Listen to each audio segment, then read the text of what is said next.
You meet someone new today, maybe at a coffee shop, maybe in a work meeting you almost forgot about.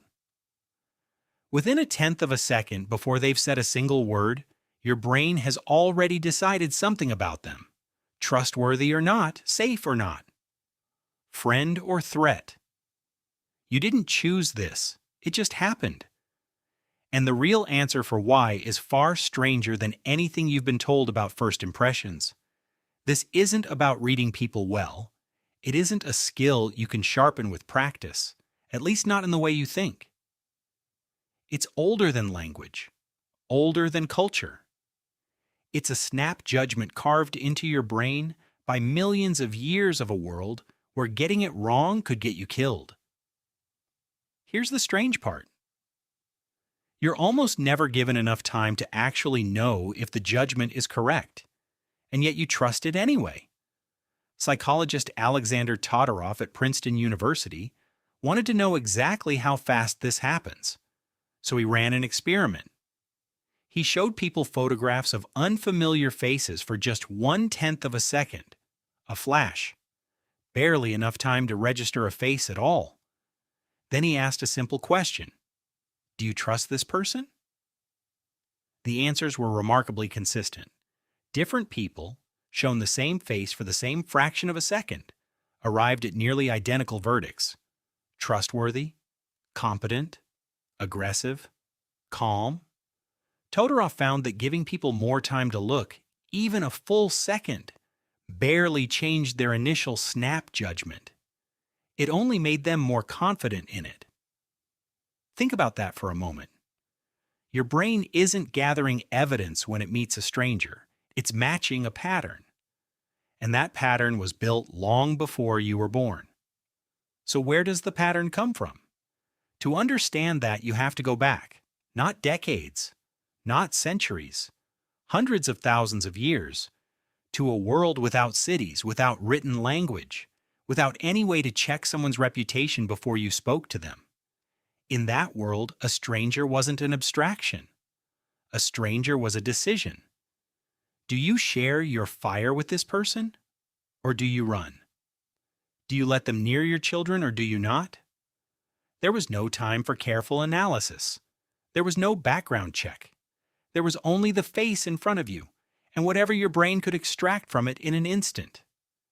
The humans who hesitated too long, who tried to gather more data before deciding, sometimes paid for that hesitation with their lives. The humans who trusted the wrong face too easily paid for it too. Over hundreds of thousands of years, only one kind of judgment survived to be passed down. Fast judgment, not necessarily accurate judgment. Fast. This is where evolutionary psychologist Leslie Zebrowitz's research becomes essential.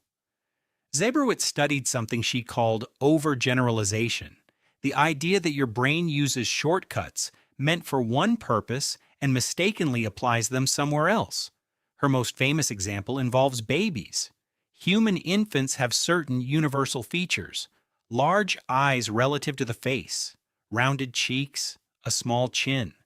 These features once served as unmistakable evolutionary signals. This creature cannot harm you. This creature needs protection. Your ancestors who responded to those features with warmth rather than indifference were more likely to keep their children alive. But here's the twist. Adults can have baby-like features too. And when they do, something strange happens in the mind of a stranger meeting them. Zebrowitz found that adults with more baby-like faces, larger eyes, softer jawlines, rounder cheeks, are consistently judged as more trustworthy and more honest, regardless of whether they actually are. Your brain isn't evaluating their character. It's mistaking their bone structure for innocence. Isn't that unsettling? A judgment you believe is about someone's soul is often just your brain misfiring on their skeleton. The opposite happens too.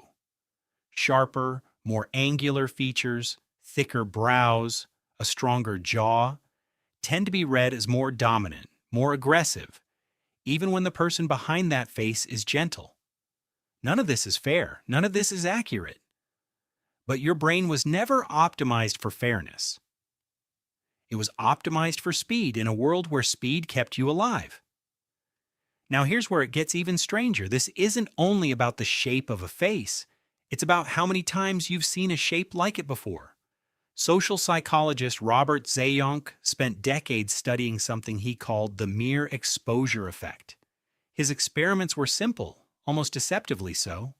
He showed people random images, shapes, symbols, faces, some repeated many times, others shown only once. Afterward, he asked people to rate how much they liked each image. The results were startling in their consistency. People consistently preferred the images they had seen more often, not because those images were objectively better, simply because they were familiar. Zajonc's conclusion reshaped how psychologists understand liking and trust. Familiarity itself, separate from any actual information about quality or character, breeds preference.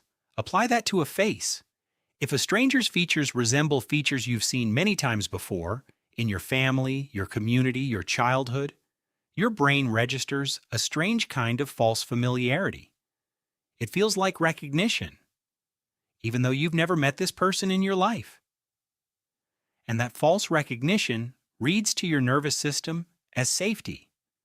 This is why you can meet a total stranger and feel an inexplicable comfort around them, or an inexplicable unease, with no evidence to justify either feeling. You're not responding to who they are. You're responding to who they remind your ancient pattern recognition system of.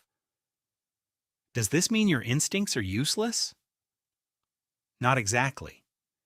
In small, tight-knit ancestral groups, where everyone you met over a lifetime numbered in the hundreds rather than the millions, these shortcuts worked reasonably well. A face that resembled the trusted faces around you probably belonged to someone from a similar background, someone whose behavior you could reasonably predict. But you don't live in that world anymore. You live in a world of strangers. Constant strangers. Faces from every possible origin, culture, and history flow past you daily on the street, in your feed, across a boardroom table. Your ancient trust circuitry was calibrated for a village. You're now running it in a city of billions. That mismatch has consequences. It's part of why unfamiliar accents, unfamiliar facial structures, and unfamiliar expressions can trigger a flicker of unwarranted suspicion even in people who consciously reject prejudice. The circuitry doesn't ask your permission. It fires before your values get a vote. It's also why charisma can be manufactured. Public figures, salespeople, even con artists often intuitively understand what Todorov measured in a lab. Soften the eyes, widen them slightly, relax the brow, round the edges of an expression. You are, in that instant, borrowing the same visual shortcuts your brain once used to recognize a harmless infant. It isn't deception in the way lying with words is deception. It's a kind of evolutionary sleight of hand, aimed directly at circuitry you can't consciously override. So what do you do with all of this? You can't delete a few 100,000 years of wiring, but you can know it's there, and that alone changes something. The next time you meet someone and feel an instant pull of trust or an instant flicker of doubt, you can pause and ask a question your ancestors never had the luxury of asking. Is this real information? Or is this just a pattern matching a memory that isn't even mine? Is this face reminding me of danger? Or is it simply unfamiliar? Is this person actually gentle? Or do they simply have soft eyes? That pause, small as it is something no human before the last few generations could really afford. For most of history, hesitation could cost you everything. Now, in a world of strangers, hesitation might be the very thing that saves you from a judgment that was never about the person in front of you at all. You still meet someone new today. Maybe at a coffee shop. Maybe in a meeting you almost forgot about. And within 1/10 of a second, your brain will still render its verdict. but now you know what that verdict actually is. Not a reading of their character, a memory of every face that came before them, echoing forward through you into a moment they never asked to be part of.